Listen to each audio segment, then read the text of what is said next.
मेरी पूरी फैमिली, मेरे भाई मेरे कजन्स वगैरह, वो भी सारे जो अपनी एज से कम 10 साल छोटे लगते हैं। जबरदस्त। What's your age? डेट नहीं बताऊंगा, लेकिन आपको मैं क्लू देता हूँ। मैं छोटा सा था, मैं कायद-ए-आज़म से मिला हुआ हूँ। I have had a meeting with Quaid-e-Azam. उससे आप अंदाजा लगा लें कि मेरी एज। गॉड। जी हाँ। मुझे तो आप 80 साल के लग रहे हैं। नहीं, थोड़ा सा कम, थोड़ा सा। 78? आई डोंट नो अभी मैं आपको 78? आप इससे हिसाब लगा लेना कि आप मैं कायद-ए-आज़म से मिला हुआ हूँ। तो कायद-ए-आज़म से जब मिले तब ये समझ थी? हाउ ओल्ड नहीं, I was very young, I was very little. मैं अभी मुझे मतलब ऐसे ख्वाब की तरह मुझे याद है, मतलब क्लियरली याद है। 1947 में मतलब आप थे 2 साल के भी थे तब, तो अब नाजरीन आप लोग अंदाजा लगा लें कि नहीं, 2 साल का नहीं था, 2 साल से बड़ा था मैं। 2 साल के बच्चे को कहाँ याद होता है। फिर तो 80 साल कहीं नहीं गया। नहीं, वो रियली। अच्छा, जो आपके साथ एक्ट्रेसेस काम करती थी, आप हीरो आते थे, वो हीरोइंस आती थी, अब तो आपको देख के उनका खून काफी जलता होगा। जरूर जलता होगा। और आपको बेटा बेटा कहती हैं अभी? नहीं, मुझे तो कभी किसी ने बेटा नहीं कहा। कभी मुझे तो हमेशा, क्योंकि मैं जिस उम्र में मैं आया हूँ फिल्म इंडस्ट्री में, तो मैं नेचुरली मैं लीड रोल्स कर रहा था, तो एज अ चाइल्ड भी मुझे लोग एज अ ग्रोन अप लेते थे। तो जब मैं टीनेजर भी था तो लोग मेरे से ऐसे बात करते थे, फिल्म इंडस्ट्री के लोग, कि जैसे I am a grown up, which is fine. लेकिन एक्ट्रेसेस की जहाँ तक बात है, वो भी अगर मेरे से थोड़ी बहुत बड़ी भी थी, लेकिन वो कभी बेटा नहीं करती थी। सिर्फ शबनम करती थी, जिसके साथ मैंने पहली फिल्म की थी।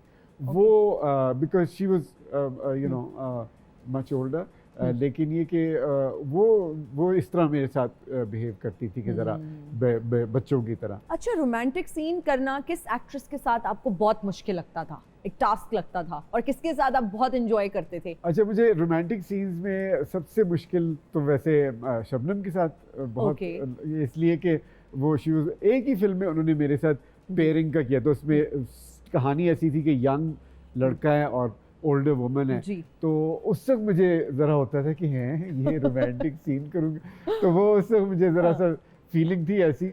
लेकिन अदरवाइज अगर दूसरी कंटेम्प्रेरी लड़कियां जो थी, उनमें आई थिंक कविता के साथ मुझे ज़रा सा डिफ़िकल्टी पेश आई थी, क्योंकि कविता इतनी फ्रेंडली नहीं थी। अच्छा। हाँ, वो उनसे दोस्ती भी नहीं हुई कभी, वो फ्रेंडली भी नहीं थी, और वो शॉर्ट दे के साइड पे जाके किताब पढ़ने लग जाती थी। तो फिर मैं, हालांकि रोमांटिक सीन्स में तो you have to know the girl, and you know आपके साथ फिजिकलिटी बड़ी मैटर करती है। आप तो वो कविता के साथ ज़रा सा शायद नहीं, हालांकि फिल्म में जितनी फिल्में की हैं उनके साथ बड़ी अच्छी रही है और बड़ा मज़ा आया है। एक फिल्म चक्कर है यूट्यूब पे, बड़ी वो बहुत मुझे पसंद है फिल्म, तो वो बड़ी अच्छी थी, उनके साथ मैंने की थी। लेकिन उसके अलावा सबसे कंफर्ट लेवल तो मेरा बाबरा शरीफ के साथ बहुत था, बिकॉज मेरी फ्रेंड भी थी और हमारी ज़रा नोक झोंक भी चलती रहती थी, और so it was much more organic, organic friendship थी उसके साथ। वो मेड अप वाला सीन नहीं था कि आपको प्रिटेंशियस नहीं होना पड़ता था। कोई प्रिटेंशियस नहीं होना पड़ता था, जो दिल में आया कह दिया, अच्छा बुरा उसने भी कह दिया। अच्छा, हमारे पास बहुत सारे एक्टर्स आते हैं, अक्सर बताते हैं कि जो बाबरा शरीफ साहिबा हैं, उनके मूड स्विंग्स बहुत होते थे, बड़ी मूडी सी खातून थी, अक्सर उनका मूड ऑफ होता था। क्या ये सच है? आम जिंदगी में तो लोग ऐसे ही होते हैं ना, मतलब जरूरी तो नहीं कि एक्टर अगर है और एक्ट्रेस है तो वो अकॉर्डिंग टू द सिस्टम चल रही हो या चल रहा हो कि जी उसको, भाई आपके मूड स्विंग्स होंगे तो आप अच्छे एक्टर होंगे ना। अगर आप मूड स्विंग्स नहीं है आपके, आप बिल्कुल सपाट आपका फेस और आप सारी अपनी फीलिंग्स अंदरों अंदरी खत्म करे चले जा रहे हैं और आप दिखाई नहीं कुछ रहे, तो वो तो एक्टर ही ना हुआ। एक्टर तो वो है जो आप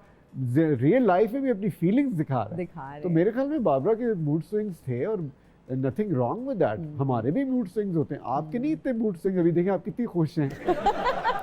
मैं ऐसे ही रहती हूँ, मुझे लगता है खुश। अच्छा, मुझे ये बताएं कि रोमांटिक सीन करने के बाद जब वो खत्म होता था और कट की आवाज आती थी, क्या कैफियत होती थी? दुख होता था? क्योंकि आप इतना इन्वॉल्व होके उसमें इतना इंडल्ज होके वो सीन कर रहे होते होंगे, आई एम श्योर। हाँ, लेकिन वो आप टेक्निकल चीजें फॉलो कर रहे होते हैं ना, आप उस वक्त आपके ज़हन में थोड़ी होता है कि ये रोमांस हो रहा है, बड़े मजे आ रहे हैं। ये उस वक्त आप ये सोच रहे होते हैं कि अच्छा भाई अब ये लाइट वो वाली हो, लाइट कवर होगी, अच्छा नहीं अच्छा मुंह इधर करना तो नहीं यहाँ करूँगा, वो तो नाक बहुत लंबी आएगी, नहीं यूँ कर लेते हैं। अच्छा, ये सारी चीजें आपके ज़हन में होती है जब आप शॉट दे रहे होते हैं। और ये भी कितने लोग देख रहे हैं? नहीं, ये नहीं अनकंफर्टेबल होते हैं आप इस तरह? कभी भी नहीं। Okay. एक्टर कभी भी, एक्टर जिस दिन अनकम्फर्टेबल होने लगा वो एक्टर नहीं है। हम तो ये गाने करते थे कराची में, समुंदर के ऊपर, वो सारा कराची इकट्ठा हुआ होता था, डांस कर रहे हैं, गिर रहे हैं, उल्टा सीधा डांस हो रहा है, लोग हंस रहे हैं, आपको करना ऐसा हुआ कि लेकिन आप समझते हैं कि वो ब्लेसिंग थी, वो वाला दौर भी कि लोगों के पास फोन्स नहीं थे। अब तो आप कुछ भी ऐसा कर रहे हैं, शूटिंग कहीं हो रही है, वो अब तो बिहाइंड द सीन्स उस तरह से वीडियोस आ रही होती हैं कि शूटिंग के दौरान ही पता चल जाता है फिल्म की स्टोरी क्या है और उसका क्लाइमेक्स कब है, तो सारा कुछ ऑलरेडी लोगों को पता होता है। आप लोगों का दौर ज्यादा अच्छा नहीं था इस लिहाज से? फिल्म के लिहाज से तो दौर अच्छा था, लेकिन इस लिहाज से भी बहुत अच्छा था कि मोबाइल फोन्स नहीं थे। वजह ये नहीं कि लोगों ने रिकॉर्ड हमें करना था, हमने जो जो हरकतें की हुई हैं अपनी जो टीनेज ज़माने में, अगर आज अगर आप देख लें तो हमें शायद मुल्क छोड़ के जाना पड़े। अच्छा मुझे बताएं, व्हाट इज योर क्वालिफिकेशन? मैंने बीए किया हुआ है, अच्छा। Bachelor of arts. मैंने बीए किया हुआ है एफसी कॉलेज से, लाहौर एफसी कॉलेज। मेरे सब्जेक्ट्स में आप पूछना चाहती हैं? इंग्लिश लिटरेचर,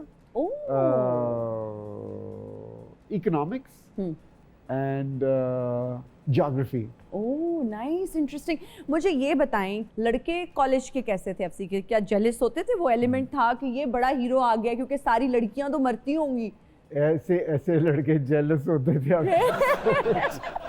तो वो अंकल्स जो आप देख रहे होंगे वो तो अभी नहीं, वो अंकल अभी भी जेलस हैं बाय द वे। आपको बताऊं, वो अंकल जब मिलते हैं ना इधर उधर, वो यूं देखते हैं ना तो उनकी इधर आंखें फट जाती हैं, ये तो हमारी एज का था, इसको क्या हुआ है और हमें क्या हुआ है। तो मैं तो खैर जेलसी तो उस जमाने में बहुत ज्यादा थी।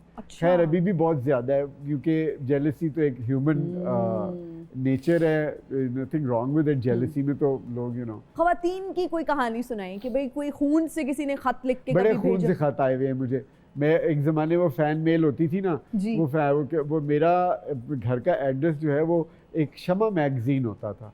शमा मैगजीन में वो मेरा घर का एड्रेस किसी ने लिख दिया, आई डोंट नो उसी ज़माने में। तो खैर मुझे ना फ़ैन मेल्स आनी शुरू हो गई, पूरे पाकिस्तान से फ़ैन मेल्स आती थी।